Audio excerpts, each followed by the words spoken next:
All right, we're back in module 6, and I just want to show you something. Over on this side, you can see the history of my conversations. If you click on the three dots, you can share it, you can add it to a project, you can rename it, you can archive it, or delete it. I usually make sure I rename it because at some point I'm going to go back.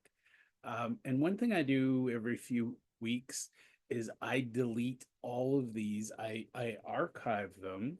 And what I do is for every project I have a list of links and I share the conversation with, I take the link. Where did it go? So you can also over here click on share. And if you create that link and then you copy that link, I paste that into a Google Doc and then I archive it. And then whenever I need to access this conversation again, I can access it through the Google Doc and there's an option to unarchive. So that's a helpful little tip. As I've done before, I've taken the slide deck, shared it here. So I just said, here's a slide from my presentation, and here are my prompt starter templates. And I said, can we create a customer service framework and customer service script templates, please? Now, I'm going to share a little bit extra here because personally, I believe that client onboarding done well can eliminate a lot of problems. It avoids misunderstandings, it avoids miscommunication, and it helps reduce customer churn and, of course, refunds and cancellations. So I put a lot of effort into my customer service framework because I want it to be very well thought out and well done. So ultimately, and this is something you will optimize over time, you will come back to these conversations, you use these starter prompts over and over. But basically, what you want to do is document from start to finish, what does the journey look like for your existing client? So I won't type this out. You don't need to be bored watching me do this, but my process is really, really simple. I offer a lot of wonderful content. In my opinion, it's wonderful. I try to solve the problems of my clients, my prospects on social media. So I share why things are important. I share some frameworks. I share some tools. And I share a lot about how to use ChatGPT better. So if somebody wants to work with me, by the time they reach out, they know exactly what I do and they know exactly how I can serve them. Now, this particular course is one of my main courses. I've reached the point in my life and in my career where if somebody doesn't understand the basics of ChatGPT, I don't want to have a conversation with them. I've educated a lot of people. I've shared, here's how you can do it online. I will not waste my time or yours on a one on one call showing you how to do prompting. So I encourage you to adopt a mindset like this. I recognize that somebody needs to understand ChatGPT, they need to understand prompts. So I have my free content to get people out there understanding what I do. And then that leads to low cost courses. And then by the time they get to a course like this, they know exactly I'm the right person to help them and they know they want to use ChatGPT. They're just looking at how can Jeff help me with this. So you want to always figure out ways to smooth out. One software company I worked with, I loved their mantra. They said, our job is to absorb complexity. Another company I know said, our job is to be impossible to misunderstand. So we want to make life easy for our customers. And maybe that means we do some customer surveys. Maybe it means we do some customer interviews. But the very first thing is how does somebody go from a stranger to becoming a client all the way through to at what point might they choose to leave us and why? And what that does, that framework, we document that, we share it with ChatGPT. ChatGPT will help us optimize it. Now, I have some core principles. I always want to be empathetic. I want to understand my client. I want to understand their concerns. I want to be clear. I want to be responsive. And I want things to be personalized. So here's where we're going to use ChatGPT to personalize things, whether it's frequently asked question scripts, email templates, chatbot scripts, and so on. Now, I mentioned in the theory part, you're probably not thinking, oh my God, I need a chatbot. That's okay.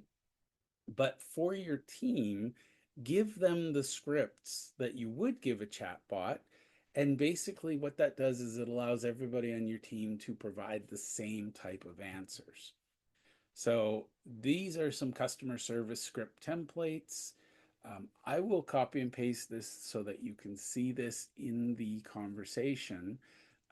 But basically, what I want to do is show you how I research customer service so that I can optimize it. So my goal is to create a community raving fans for my business. I provide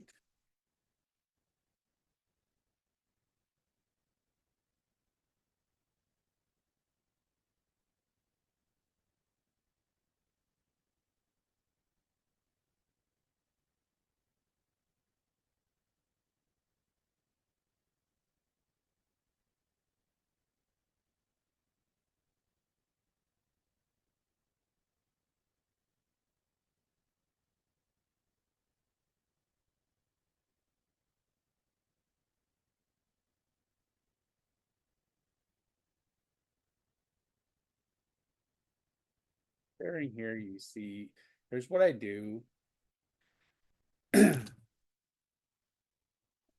Like my community to resonate with my audience and build lifelong fans who share what do with their networks. So I'm sharing the background based on my goals. Can you help me come up with a list of expert categories that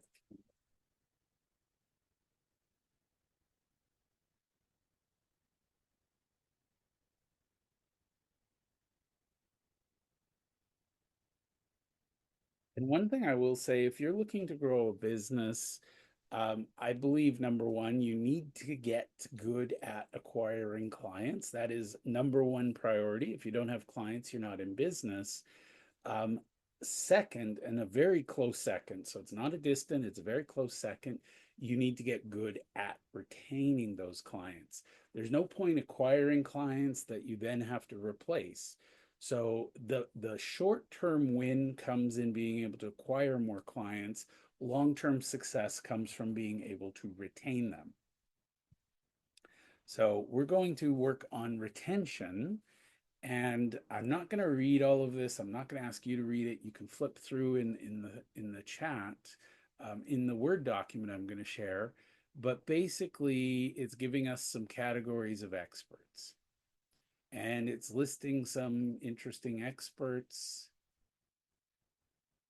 So it's a fairly comprehensive list. Thank you.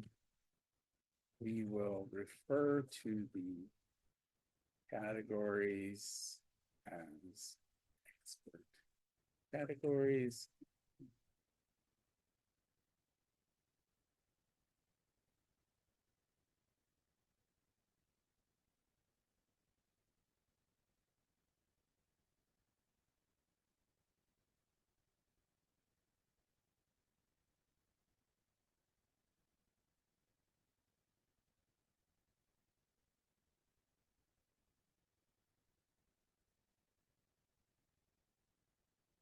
Excuse me. And my advice, I say this often, fall in love with your customer, not your business, not your solution. always be looking at ways to solve problems. And sometimes the problems are ones that you can control directly. You know, you can control shipping, you can control, you know, turnaround days, response times, etc. Sometimes things are out of your control.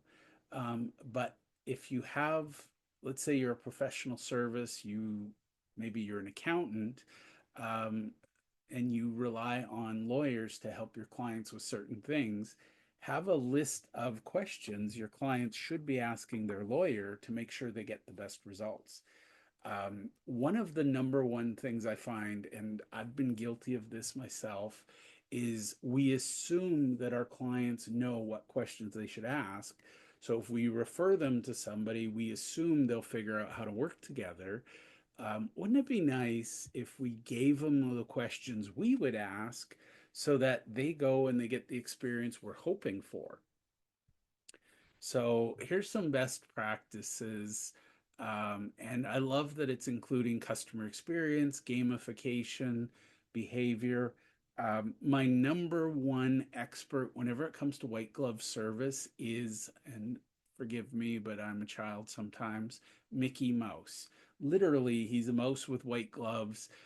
He is the emblem of Walt Disney, and Disney is known for their customer service experiences. So we've got some really good best practices.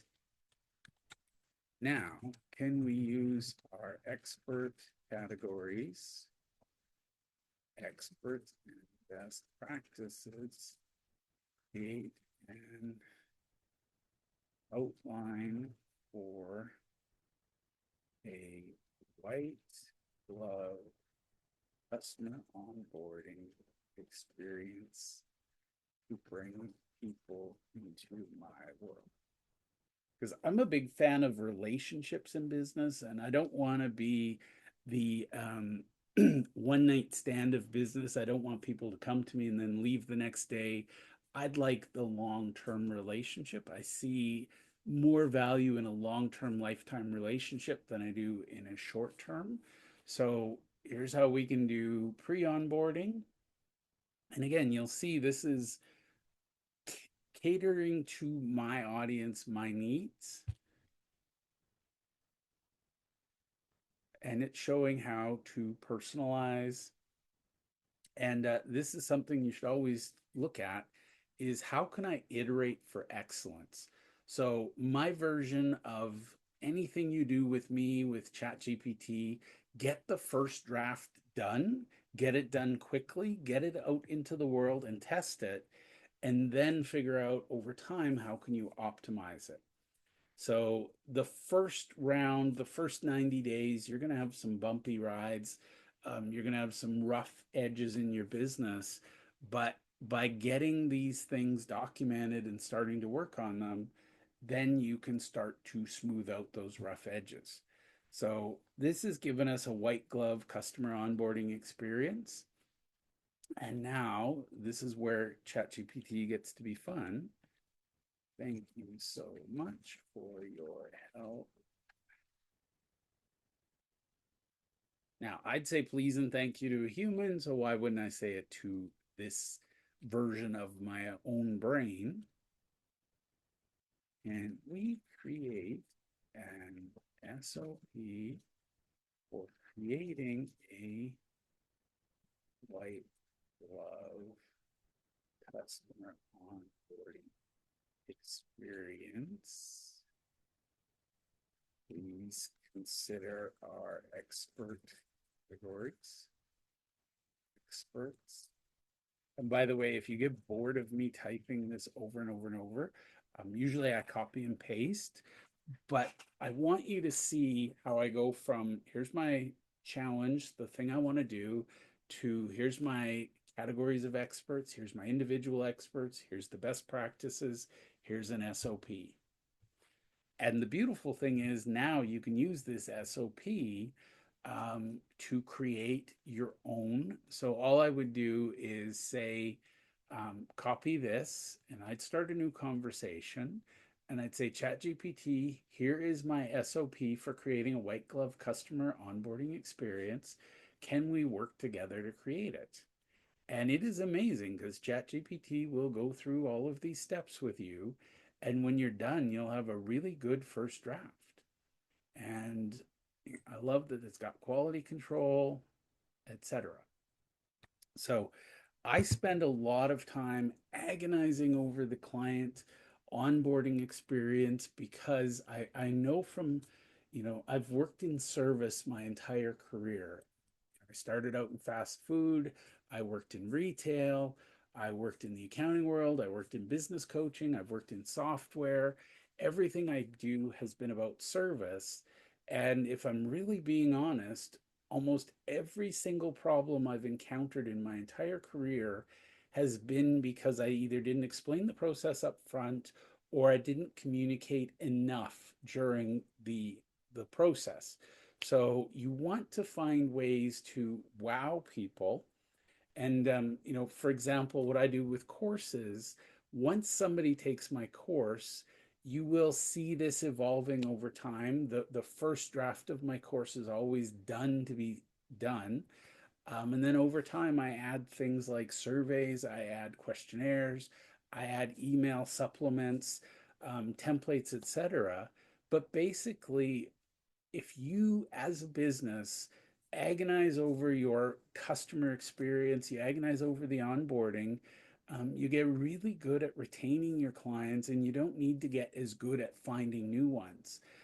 But magically, and this is what I love and this is why I obsess over it, once you've gotten really good white glove service down pat, you will earn referrals because people will talk about you. They'll say, "Oh my God, you've got to meet my accountant, my lawyer, my business coach, whatever." They deliver amazing service. And by the way, if you read Yelp and you read reviews, you see negative reviews on Google. Um, One of the things you can do is take that negative feedback and put it into ChatGPT and say, ChatGPT, I received this negative feedback. Help me create a process to solve this problem permanently. So that is module 6, where we talk about the white glove customer service. I will see you shortly in module 7.